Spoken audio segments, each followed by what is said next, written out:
It was supposed to be a routine arrest. Dozens of officers surrounded the man by the pier, silent, calm, and unarmed.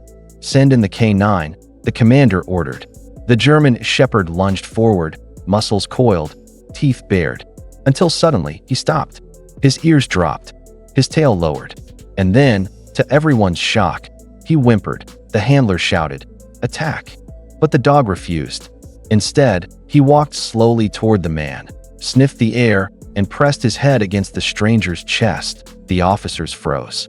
The man knelt down, whispering, 'Good to see you again, soldier.' That's when everyone realized this wasn't defiance. This was recognition, because the man wasn't a criminal. He was a Navy SEAL, the dog's long-lost partner. Before we start, make sure to hit like, share, and subscribe. And really, I'm curious, where are you watching from? Drop your country name in the comments. I love seeing how far our stories travel. The morning air was thick with fog, rolling in from the harbor like a silent curtain.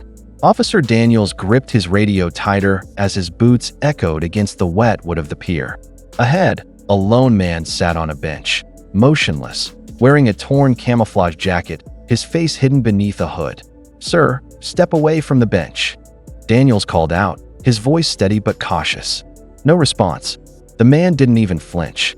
The waves slapped against the dock, the only sound breaking the silence. Backup arrived, 2 officers and a K9 unit.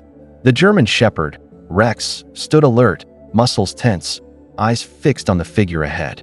"We got a code 10 to 56, the handler whispered. "Possible fugitive." Daniels nodded. "All right, move and slow." The man finally looked up. His eyes, sharp, trained, but tired, met theirs.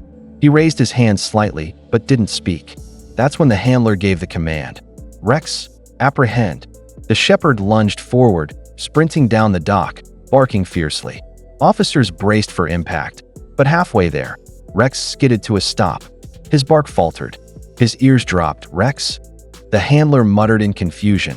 The dog just stood there, trembling, staring into the man's eyes, as if he'd just recognized an old friend. The tension on the pier was thick enough to choke on. The waves crashed harder now, echoing through the fog. Rex stood frozen, halfway between his handler and the man on the bench. His growl faded into a low, uncertain whimper. "Rex, apprehend now." The handler barked again, his voice sharp with authority. But the dog didn't move. He stared, head tilted, tail low, confused. The man slowly lifted his hands higher, his voice deep and calm. "Easy, buddy. You remember me, don't you?" Every officer went still. "Sir, don't move," Daniels warned, aiming his weapon. But the man didn't seem afraid. Instead, he took one small step forward, eyes never leaving the dog. "You trained better than anyone," he said softly, almost to himself. Rex whimpered again, then did the unthinkable. He trotted forward, tail wagging weakly, and pressed his head against the man's knee. The handler's jaw dropped. "What the?"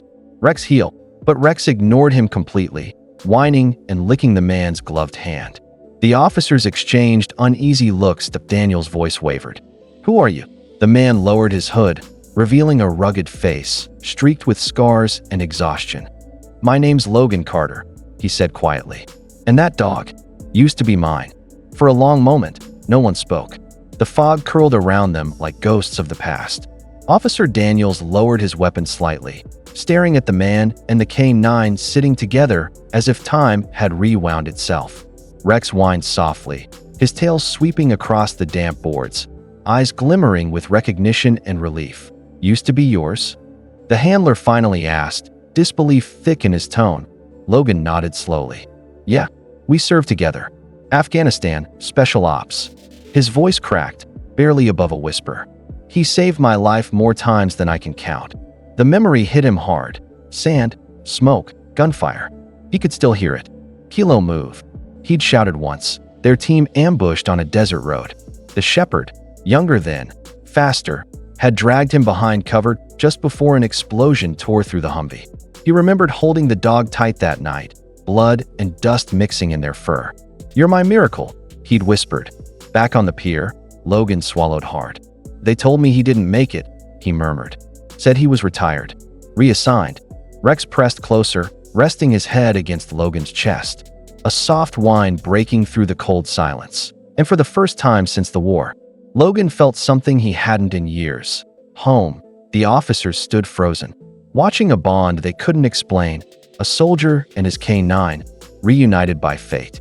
Rex, once a trained police asset, was now a trembling shadow of the fierce dog they knew. His eyes never left Logan, his old handler, as if afraid he'd vanish again. Officer Daniel spoke first, quietly. "You're saying this dog served with you?" Logan nodded. "He was K9-09, codename Kilo. We were deployed together for 4 years. Last mission went bad. I got hit. Woke up in a military hospital. They told me he didn't survive." The handler glanced down, his throat tightening. "He was transferred to us after a special clearance. No one said he had a handler still alive." Logan looked up, emotion breaking through the calm. He remembers everything. The voice commands, the scent, the trust. That's not training. That's loyalty. Rex whimpered, pressing his head against Logan's leg, tail barely moving. The officers, once ready to arrest, now stood in silence. Daniels lowered his weapon completely. "This isn't a suspect," he muttered softly. "This is a soldier." The fog lifted just enough for sunlight to break through, landing on the man and his dog. Together again, against all odds, the officers escorted Logan back to the precinct. Not in cuffs, but with respect. Rex stayed by his side the entire walk, tail wagging lightly, his head brushing against Logan's leg with every step. Inside, the commander waited, arms crossed. "You've got some explaining to do, Mr. Carter," he said gruffly. Logan nodded, removing his jacket. Beneath it, metals glimmered faintly, worn, scratched, but real. "Navy SEAL Team 6, he said quietly. "Last mission, covert rescue. Explosion took my squad. I was reported Kia." The room fell silent. The commander's eyes softened. "You're the one from Kandahar?" Logan nodded. "After rehab, I couldn't face what I'd lost. I came home with nothing, except the memory of one loyal friend." He looked down at Rex, who stared back as if understanding every word. The handler stepped forward, guilt heavy in his voice. "We didn't know, sir. He was reassigned to police service under the assumption his handler was dead." Logan knelt, hand trembling as he stroked Rex's fur. "He's not just a K9. He's family." Rex leaned forward, licking his hand, the same way he had after every mission survived. In that moment, even the toughest officers turned away, blinking back tears. The war had ended, but their bond never had. A week later, the precinct was unusually quiet. Word had spread, not just through the department, but across the city. The suspect from the pier wasn't a criminal at all. He was a hero. And the K9 who refused to attack? A symbol of loyalty the world would soon know. Officer Daniel stood outside the kennel as the paperwork cleared. "He's officially yours again," he said with a smile. "No one's ever seen a bond like this." Logan's hands trembled slightly as the gate opened. Rex stepped out slowly, tail wagging, ears perked. When Logan knelt down, Rex sprinted the last few steps, leaping into his arms. The Navy SEAL buried his face in the dog's fur, tears falling freely. "You found me again, buddy," he whispered. "Guess some promises don't die." Cameras flashed. Reporters tried to speak. But for once, words didn't matter.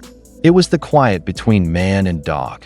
A silence filled with understanding, forgiveness, and love. As they walked out together into the sunlight, Logan turned back toward the officers.